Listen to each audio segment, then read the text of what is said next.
Yes, thank you. Well, certainly I support shared services where it makes sense. I was a Warren County freeholder, and one thing we did is we entered into a pharmaceutical purchasing cooperative with other counties where we were actually able to reduce the price of pharmaceutical purchases 30 to 50% for individuals who joined up with the program at no cost to them. If you were over 18 years old and you did not have a prescription program, you were able to join. Certainly as a freeholder, we helped out with the 911 center to make sure that we had services that were regionalized and shared to do it on a more cost-efficient basis. But I tend to agree with Mr. SEYLER. I think you have to be very careful. The economists have looked at how much entities spend per capita, and they have determined that once you go over 16,000 in population, you have to be very careful because the economists state that the cost per person actually goes up. So some of our most efficient operations could be our small communities here in the state of New Jersey. I'll just give you an example. You know, maybe some folks in Trenton may think it makes sense to regionalize fire service. Well, you know what? Just about all of our fire companies are volunteer. So if we have a town that's providing volunteer fire service and they want to regionalize and force that with a paid force, well, certainly that's going to lead to higher tax bills. So I think you have to be very careful. It could make sense in some instances, but I want to see the dollar savings before I'm going to sign on to that. Thank you.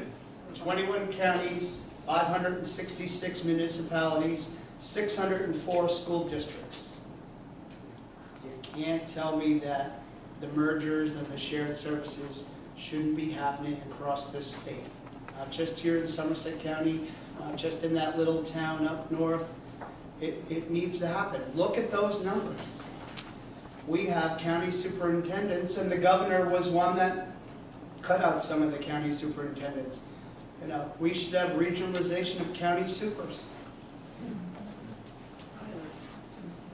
SEYLER. Economies of scale make sense if you've got 21 counties, 645 municipalities, I don't know what your numbers, 645 school districts. You've got the statistics with you today. But the economies of scale are needed. Possibly similar to Mike's plan, the schools can join their efforts to purchase supplies, or one district can supervise a large regional. Hunterdon does that, I believe. Well, look, I think one of the, we're talking about saving property taxpayers money, and right now we have a system, I'll go back to the fair school funding, right now we have a system where 20% of the kids are getting 60% of the money. Those towns tend to spend twice as much per student as towns like Bedminster Township. So I think the best way to get a handle on property taxes across the state, to give everybody skin in the game, have everybody play by the same set of rules, is to implement my fair school funding plan. I think that'll have the most dramatic impact on reducing property taxes in the state of New Jersey. It will reduce property taxes for about 85% of our towns.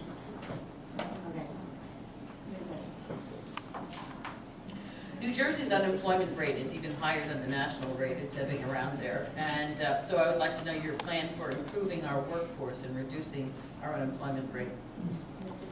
Okay. Well, New Jersey ranks right now as the 50th worst place to do business, and this has been for many years. However, I think there's a lot of good things that have happened over the last couple of years, particularly since Governor Christie came into office. Really, we had runaway property taxes, runaway debt. The debt tripled over the term of Jim McGreevey and John Corzine, and we've done a lot of good things in the state of New Jersey to get control of the debt.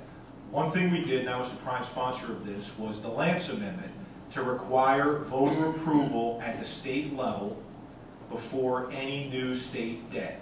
And this is what our Constitution requires. The state's supposed to go to the voters and ask your permission before they charge something up on a credit card.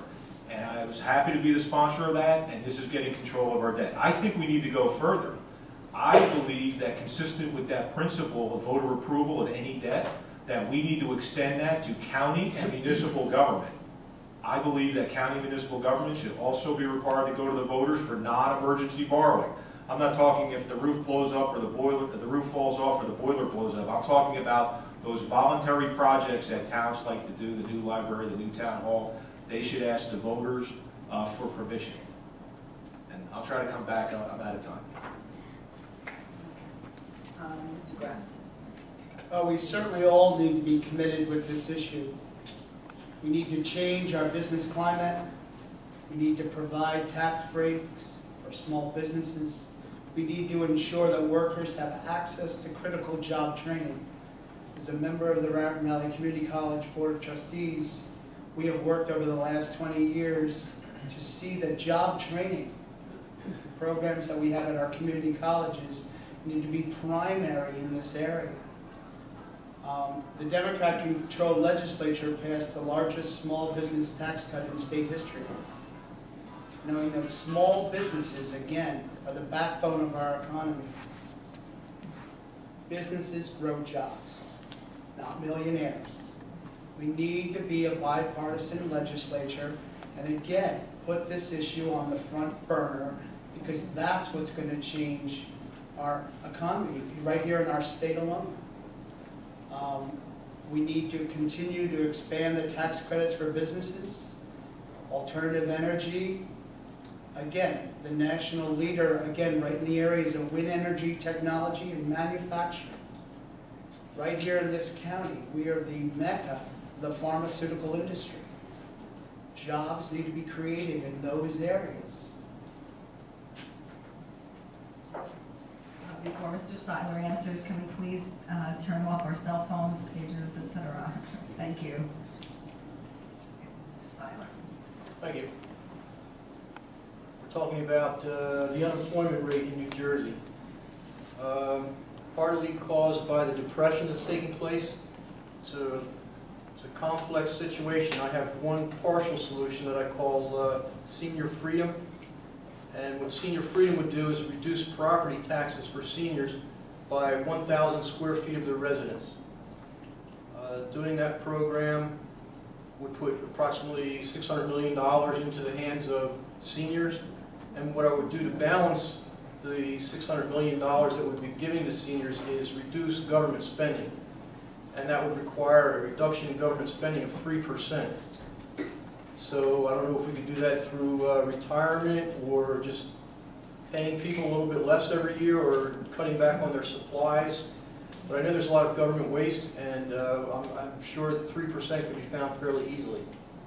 Putting $600 million into the hands of seniors, they'd go out and spend that money. I don't think they put it in savings accounts. They'd spend it on their grandchildren, their children, and that would give a good boost to the economy. It's a little effort. Rebuttal? Yeah, look, New Jersey, the taxes are too high and the regulations are excessive. It's very unpredictable to date. That's what business leaders have said. And I'm happy to stand with Governor Christie and Lieutenant Governor Guadagno. They've formed a business action center in New Jersey to find out what it's going to take to keep businesses here, to attract new businesses, and we are all involved in minimizing the amount of red tape, because that's something that is taking up more and more time for our businesses, and we need to have less regulation and certainly lower taxes, which I've opposed 115 that we voted on since I've been in the legislature. Mr. Graf. One area of jobs that needs to be addressed also is in our transportation area. As everyone knows, the governor turned away a lot of dollars that would have created a lot of jobs here in the state of New Jersey. We need to re-look at that area. Hopefully the Transportation Trust Fund question will come up, because that's an area that's been left alone for too many years. I work for the Department of Transportation. I know there are jobs to be had in that area. One only needs to drive down any local road, county road, or state road and know the roads are broke too, and so are bridges and our dams and everything else. Mr. Seyler. Thank you. No further comments. Okay. Mr. Gisella. Back in the summer, our neighbors to the north of us voted, to some surprise, for gay marriage. If you were in that legislator assembly, how would you have voted, and why or why not? Mr. Graf. Oh, I get to go first. How appropriate. Being a homosexual and proud to be, and I just want to go on record to say, God made me this way. I didn't choose to be this way. I have an identical twin brother who's married, lives a great life. I have other brothers and sisters with children. A day doesn't go by and I don't envy what they have. Someone asked me about the marriage bill. I didn't have a vote. I had a lobby on it, and I would have voted yes. And once again, it goes back to conscience. I know legislators, personal friends of mine, both Republicans and Democrats, that didn't vote their conscience. One even used an excuse that said his church was against him. That's funny. His pastor was there lobbying for it. He was afraid of his district. You know, the Irish Catholic district, you know, that Catholic church. But I'll tell you, you're not voting the conscience, and it will be back. But I'll end with, and I know I only have 10 seconds, marriage is between a man and a woman, in my opinion. What we need to do is change the law and do away with a marriage and civil union document. We shouldn't have religion documenting what documents we give the state. It should be a nuptial agreement between all. You should have the right to marry whoever you want without the word married, a nuptial.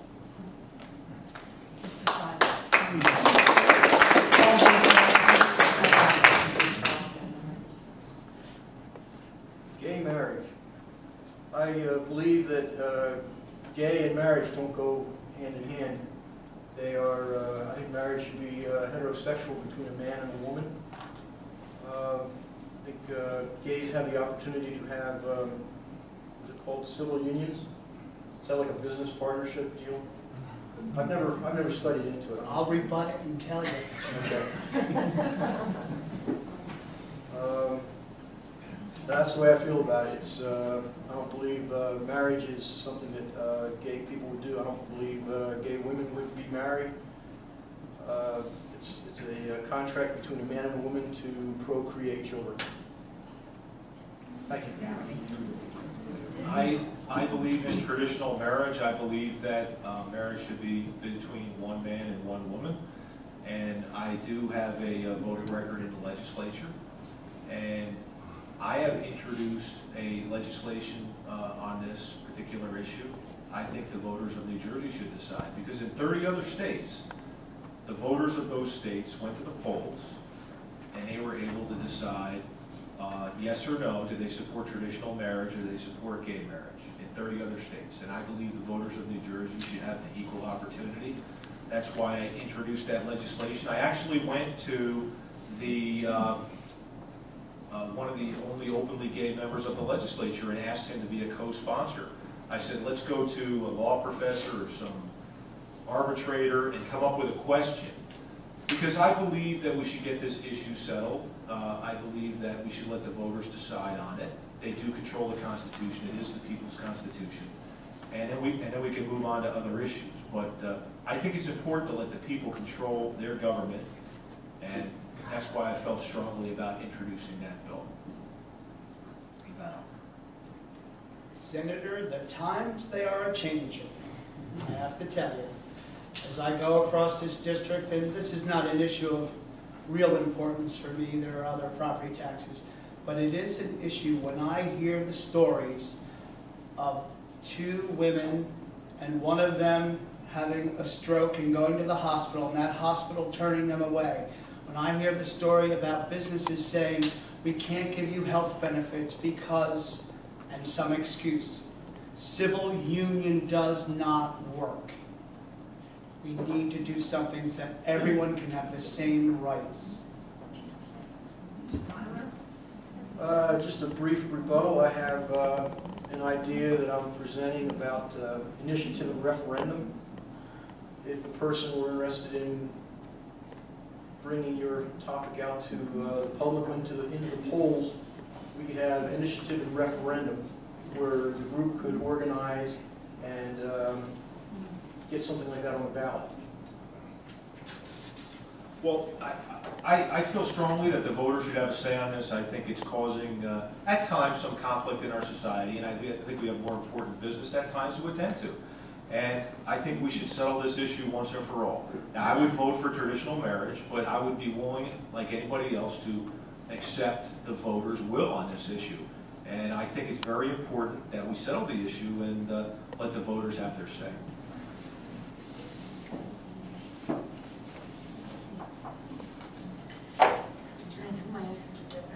You can address them all, or Okay. once you- For almost 2 years now, New Jersey has had a law allowing marijuana for medicinal purposes. We can't seem to come to grips with how to dispense of it. I'm wondering if you could offer a solution here. Okay, Mr. Seiler? I don't want to have a comment into that because I have an application in to be the director of medicinal marijuana for the state of New Jersey. But there is definitely a problem in trying to figure out a way to distribute it without it being spread around to everyone. Because once marijuana is lit, you've got secondhand smoke, and that's what you would have to deal with if a person lights up. 30 seconds. I drive a school bus. The kids want to smoke marijuana in the back, and I told them no. Smoking marijuana on this school bus. I will take a U-turn, I will drive directly to the police barracks, and I will blow my horn until somebody comes out with a drug-sniffing dog, and you all will be busted. Because other people in the bus do not want your secondhand smoke. And that's why you don't smoke marijuana in a confined area. Thank you. Yeah, we voted on this when I was in the legislature. I voted against medical marijuana because I believe that there are many other ways to treat some of the symptoms. You hear about symptoms associated with pain and some other things. And talking to the medical experts and reading the medical periodicals, there are a lot of substances that can be extracted from the marijuana plant and put into pill form to provide some of the same relief that you get. I believe that it's sending mixed signals to our youth. On the one hand, we're saying marijuana is illegal. On the other hand, we're saying, okay, in these instances, you can use that. I think that's going down a dangerous road. And also, if you talk to most and read about people who end up having hardcore drug and substance abuse problems, the gateway drug for many of these, actually most of them, excuse me, I'll back up.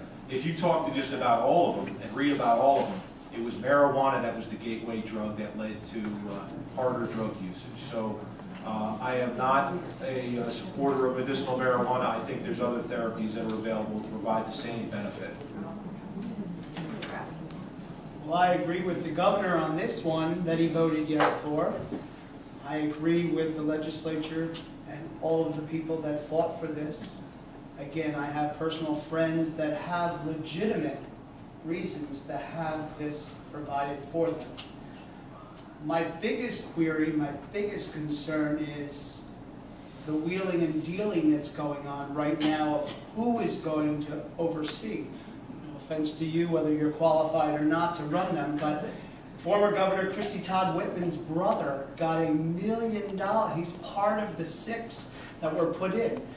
It's a political hotbed for donors. I think there needs to be outside sources to come in and look at who's going to do this. So my biggest concern over this issue is who's getting the sugar daddy deals. Rebuttal? I wanted to ask, may I ask him a question about his comment, or would I have to wait till he makes a rebuttal on my rebuttal to He can ask me a question. Christy Todd Whitman's brother has a sugar deal with the Department of Agriculture. Whatever the groups that were given the bids on that, and the envelope's open, the media members know who those members are, they've reported on it, and Christy Todd Whitman's brother is one of the benefactors of that bid. I have a problem with that. Thank you. Well, yeah, on the idea of sweetheart deals, well, I agree. As far as sweetheart deals, that's what Trenton is all about. Unfortunately, every rock you overturn, there's some sweetheart deal for somebody that's connected. And that's why I feel so strongly about my fair school funding plan. Because the amount of school aid your town gets should not depend on who your legislator is and who knows who. And unfortunately, ladies and gentlemen, right now, we're not talking $1 million contract, we're talking billions being sent here and there with little or no oversight. And that needs to end. And my fair school funding plan gives everybody the same treatment, regardless of where you live, regardless of who your legislator is, or who you know. Mr. Brazil. Another issue that seems to attract a lot of attention from the people who write letters to the editor to my papers is fracking and energy use. Could you please give us your stance on fracking and other means of finding new sources of energy? I think we're very blessed in the United States with tremendous domestic energy resources. We have natural gas, we have oil both on land and offshore. We have coal, we're the Saudi Arabia of coal, and we have nuclear energy and great technology. There's some green energy that's developing, but I believe right now in our recessionary times, this is the worst economic crisis we've seen since the Great Depression. We have tremendous natural resources that we need to use to put people back to work. There is money in the ground, and we should use our great technology. This is the country, the only country that ever placed man on the moon and brought them safely back home. We are the country that receives the most patents, the most Nobel Peace Prizes. We should be able to extract these tremendous energy resources, do it safely, do it in a way that's beneficial to all of our citizens. The alternative is to continue down this road where we're fighting endless wars over resources halfway around the world when we have them right here in our own country. So I have great confidence that the American people, our great engineers, our great technology, can take care of our country by producing these resources, and we need to use our domestic resources, including natural gas, and if that involves fracking technologies, I would support that as well.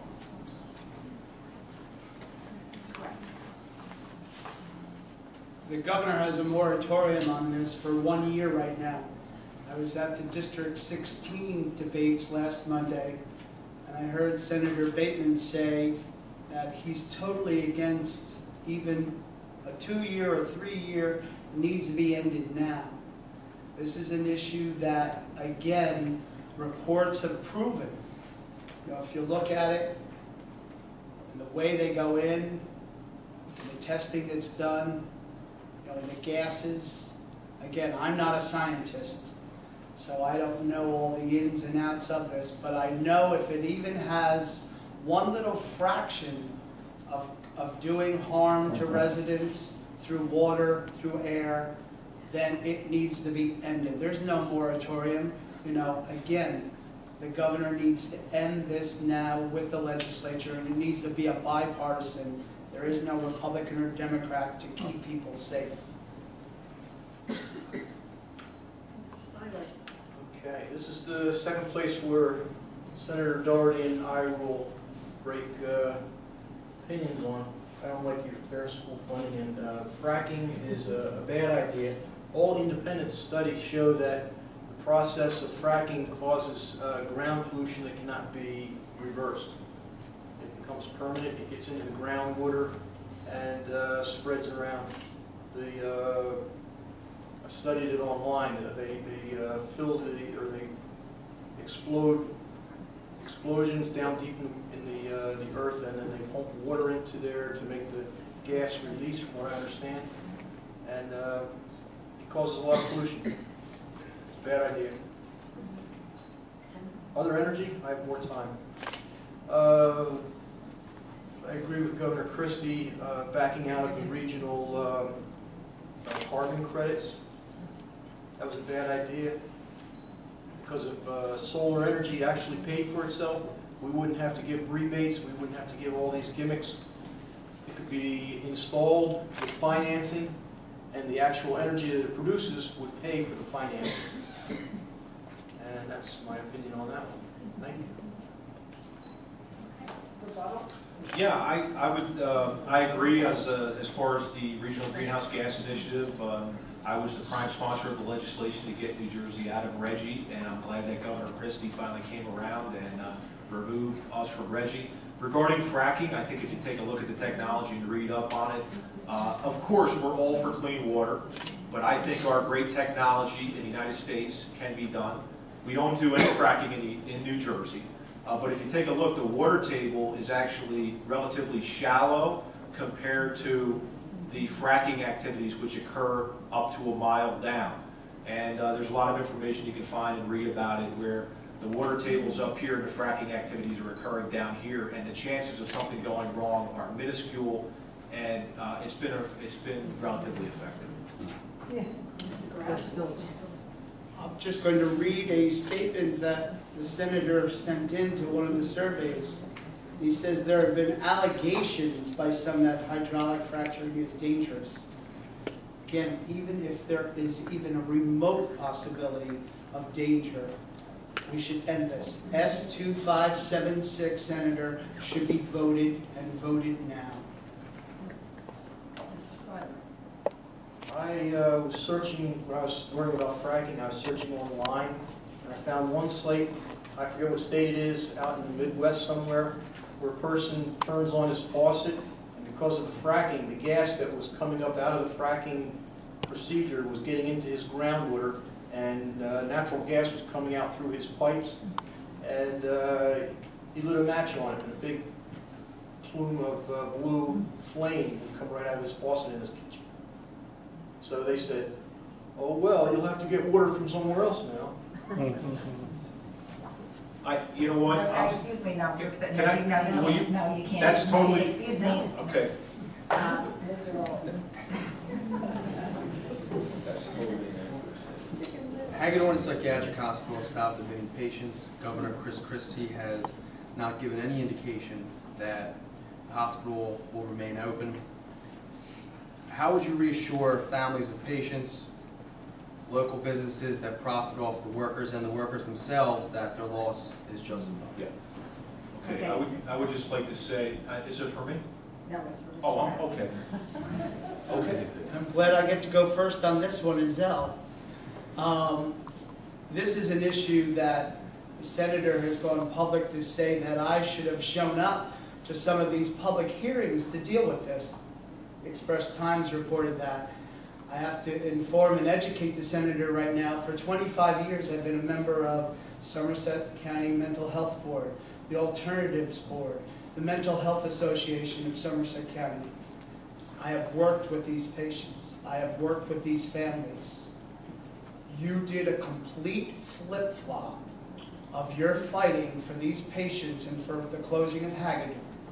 Nothing would have changed by me coming to any of those public hearings.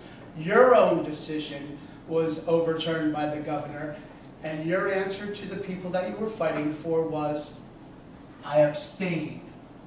Well, that abstention is a no vote, and you have let down the people in your district. All it would have taken was you and 2 other senators to overturn that.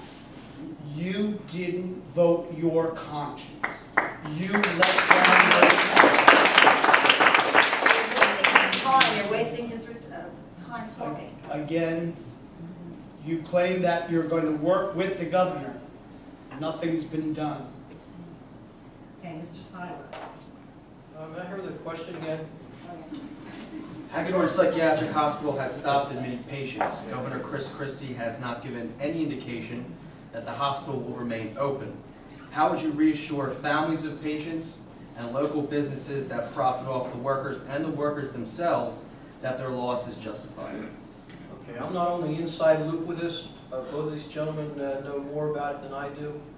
I would ask the question, how would this decision facilitate the progress of all people involved? Apparently, it's not going to facilitate the progress of the patients or the families of the patients or the employees of Hagedorn. So I would have to ask, what's going to happen to Hagedorn? Where are the patients going to go? How much would it cost to re-employ Hagedorn as a facility? There's a lot of factors that would be involved. I would need to do more research into it. Yeah, I've always disagreed with the governor's decision on Hagedorn. I'll note that this was actually a Corzine administration initiative, and many of the same bureaucrats are still from the Corzine administration. I've always been very clear, I think this is a mistake to close Hagedorn. It's a wonderful facility. Mother Teresa actually visited a few decades ago and blessed the institution. Hagedorn has one of the lowest costs per patients out of any of the psychiatric hospitals in the state of New Jersey.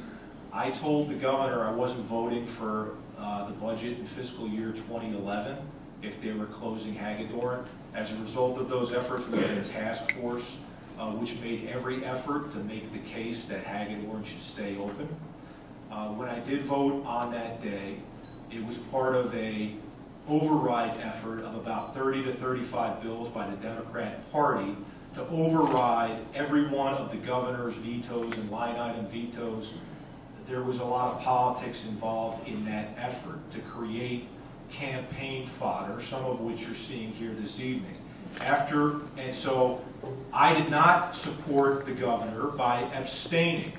A no vote would have been voting with what the governor wanted us to do. I believe, and I felt that we had the best opportunity to maintain Hagedorn and keep it open by that course of action. I still, to this day, think Hagedorn should remain open and still advocate on its behalf and think that's an error on behalf of the administration to close it.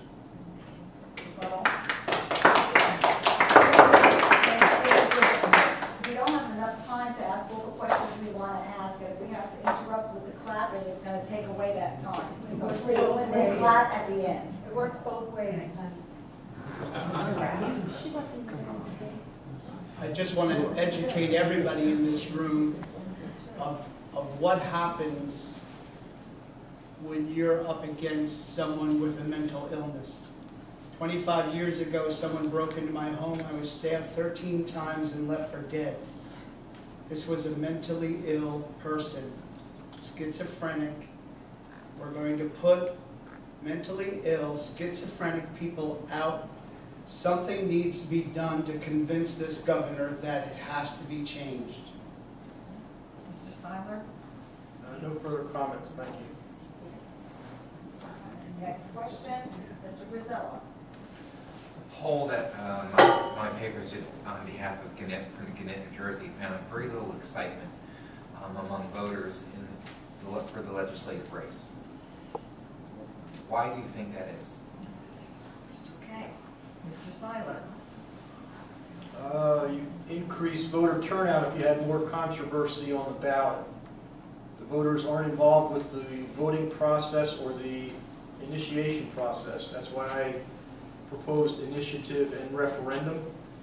Voters could get together, get something on the ballot, and more people would be involved with the legislature, not just the elected people in office and the people in Trenton, who sometimes don't listen to us when we ask questions or reply when we send letters and that sort of thing. But if we had initiative and referendum, the people would be more involved with what happens on the voting. Well, we have election cycles in New Jersey and in the United States. This is probably the one election cycle where the fewest voters will come out. You have your presidential year, congressional year, governor, and this year the legislature is up. So I think it's just a natural, the bigger the offices, the more excitement that the voters are going to have. But I think they're very important issues. I think the voters of the 23rd Legislative District are concerned about the economy, they're concerned about jobs, seniors, and everybody that owns a home is concerned about high property taxes, and I think you need to elect a legislator who is sensitive to that. And my track record since I've been down in Trenton, I've opposed 115 times. The Democrat majority has put up tax and fee increases, billions and billions of dollars every year. I have voted no every time. They've put up all types of mandates and red tape on the people of New Jersey. I've opposed those efforts as well. They've increased, as a matter of fact, tripled the state debt. And I've opposed those efforts and actually as the prime sponsor of legislation to let you, the voters, decide this issue. I don't think we need to send somebody to be with the Democrat majority down in the legislature that is really going to talk about some of the special interests, really trends about some of the public employee unions taking taxpayer money for their benefit, and I'm glad we have a Governor, Chris Christie, that is finally looking out for the taxpayers on those issues. Mr. Graf. Over the last 3 months, as I've traveled through these 35 towns and talked to people everywhere I go, I asked them, are you going to vote in November? 2/3 of them say no. And when I asked them why, they said, we have a bunch of spoiled brats down in Trenton. I want to stay home as a protest vote and not vote at all. And I said, well, you can't do that.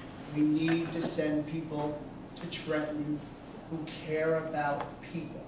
And the message that I'm sending to people, I've been a Republican 23 years, been a Democrat for the last 3 years. It doesn't matter what party label you have. People are disgusted that we're putting into office people who are lifetime politicians. Senator here has already been public in the paper that he's got exploratory to run for the U.S. Senate against Menendez in 2012.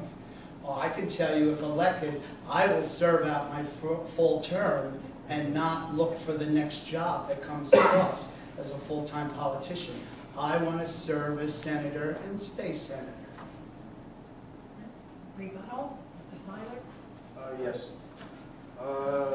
I suggested initiative and referendum.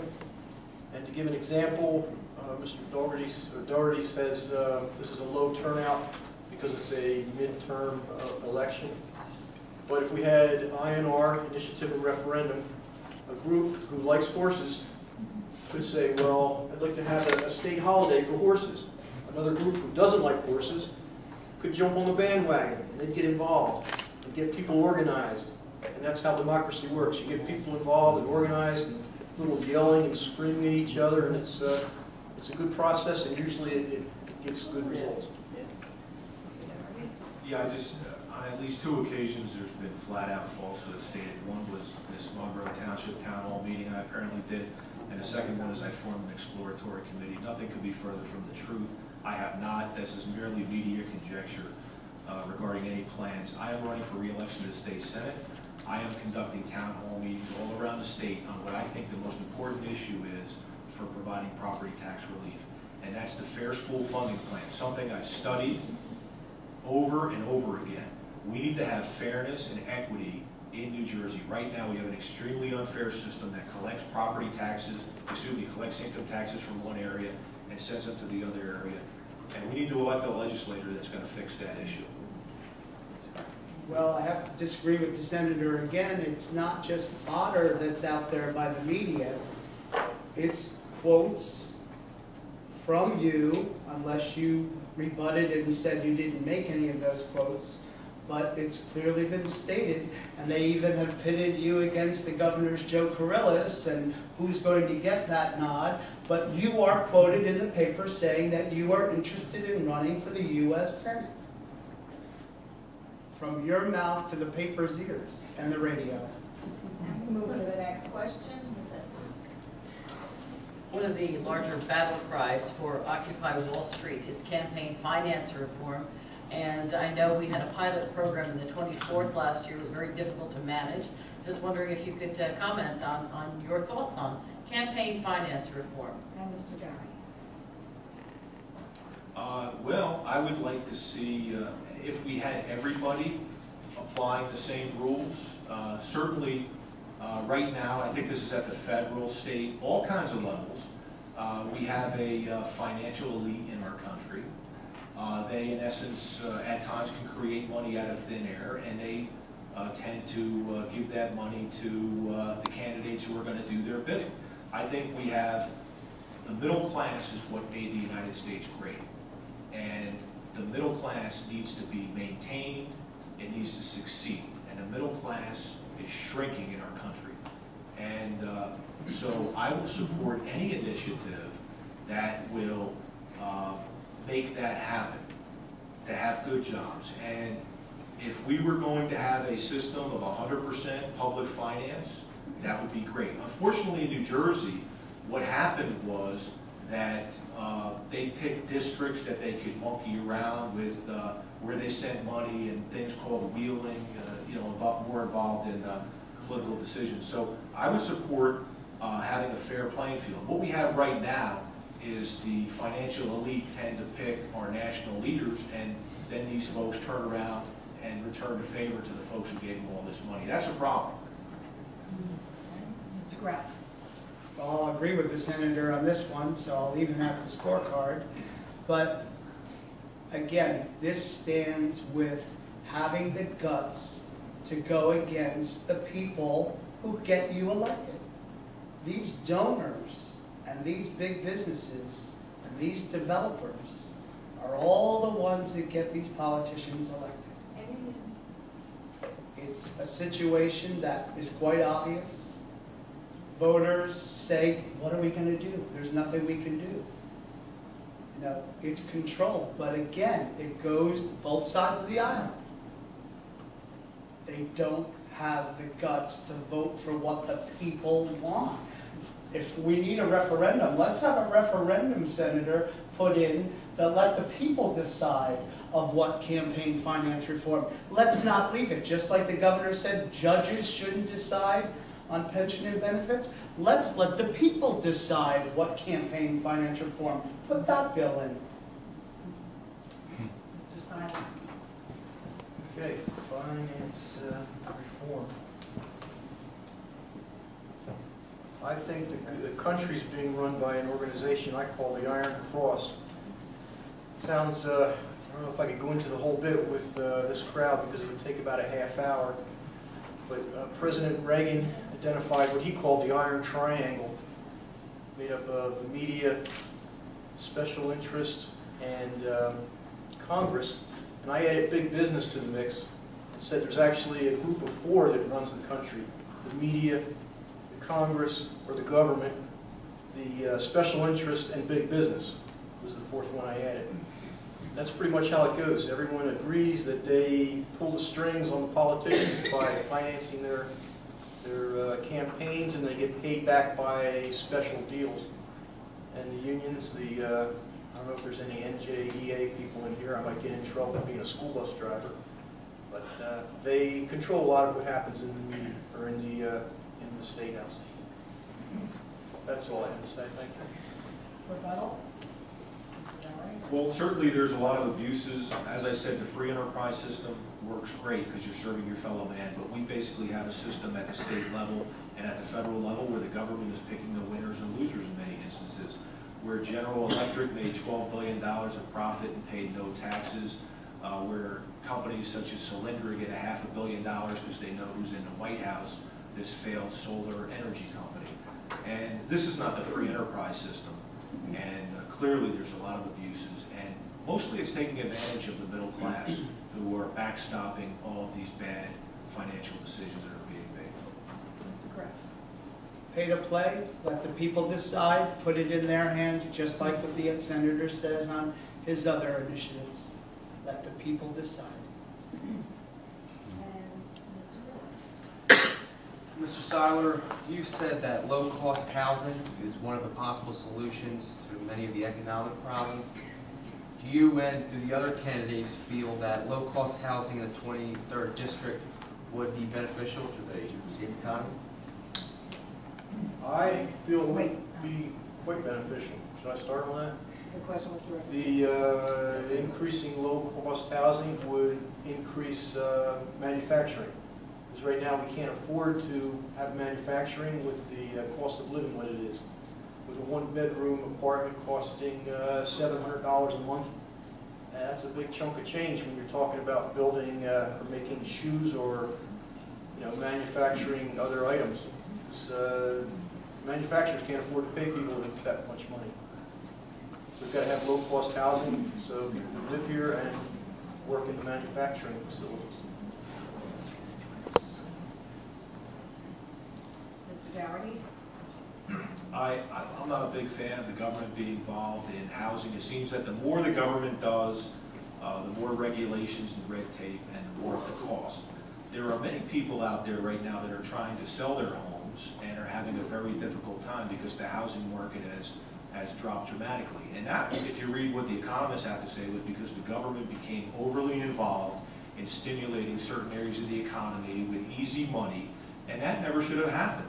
And so we're all bearing the consequences of the government being overly involved in real estate. One of the things New Jersey can do to make housing more affordable is to reduce the amount of red tape.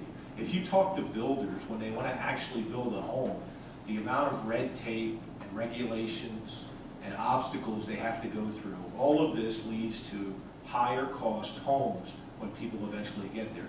We can also remove some of the regulatory hurdles that exist, such as the Highlands Act. I'm a strong opponent of the Highlands Act, which took huge parcels of land and said you cannot do anything here.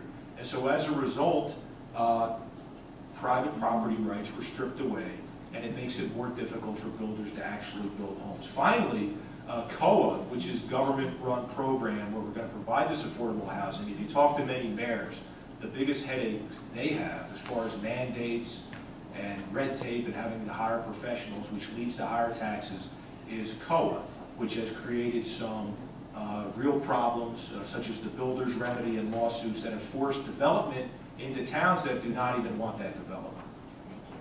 Mr. Graf. This is an area, the governor eliminated the Council on Affordable Housing. It's an area of, it just shuffled everything around. There's no set office. They did away with some of the salaries and pension and benefits for some people. They just sort of shifted it. We have a Supreme Court ruling on this.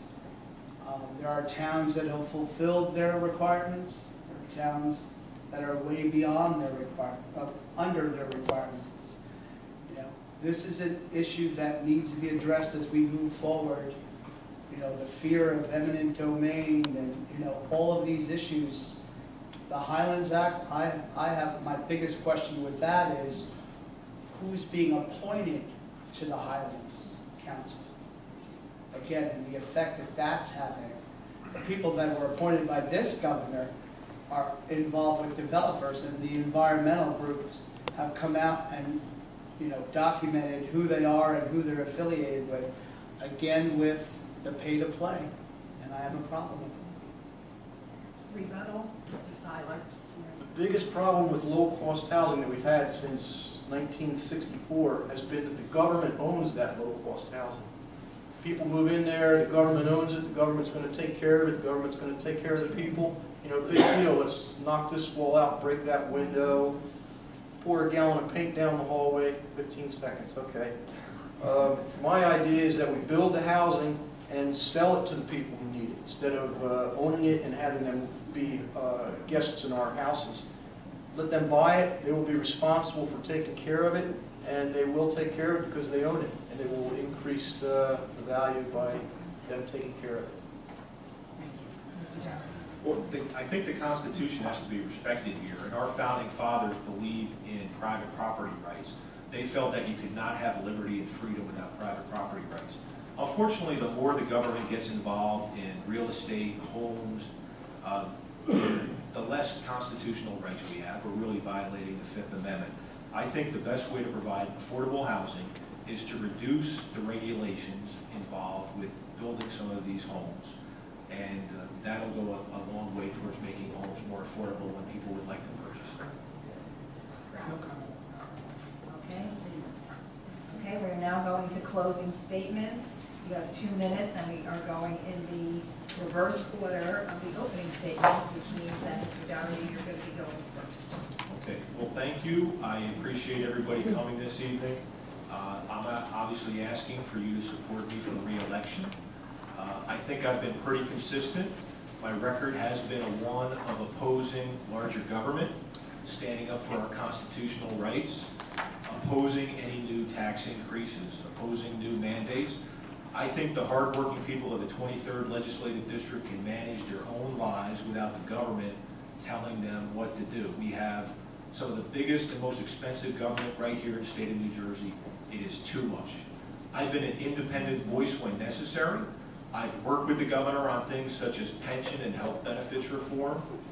I've disagreed with the governor on issues such as bailing out the Rebel Casino down in Trenton and on Hagedorn.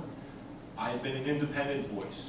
I've been elected by the people of the 23rd Legislative District, and I intend to continue to represent their interests first and foremost. Thank you very much.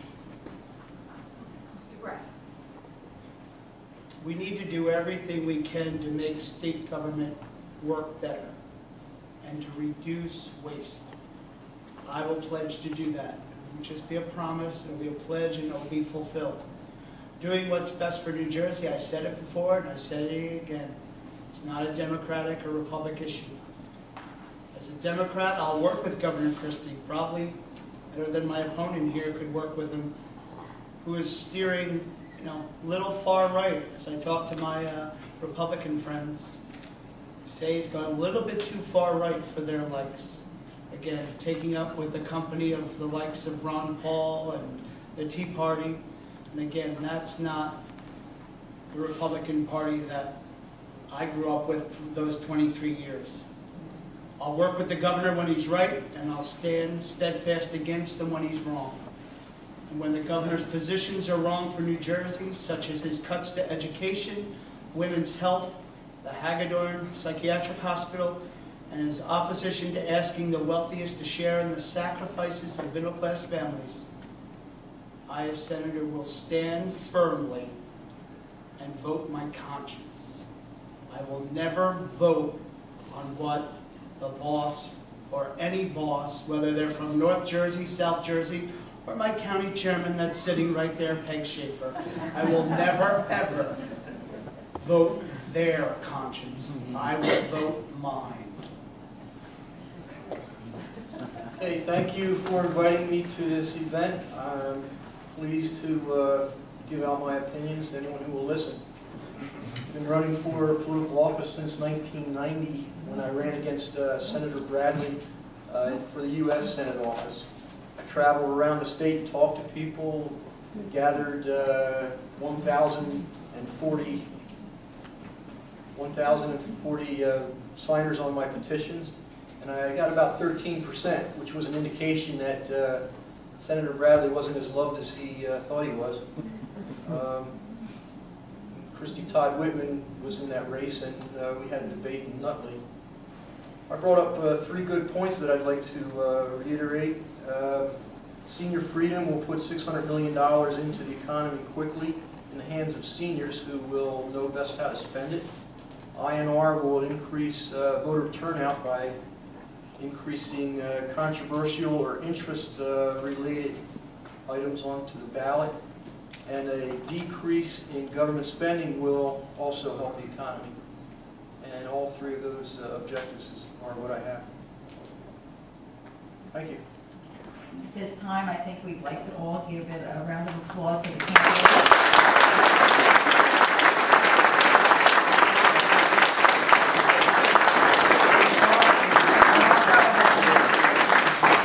Also, a round of applause to our journalists who are here.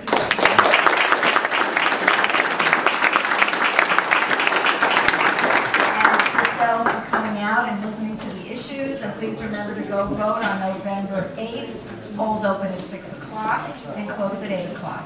Thank you very much.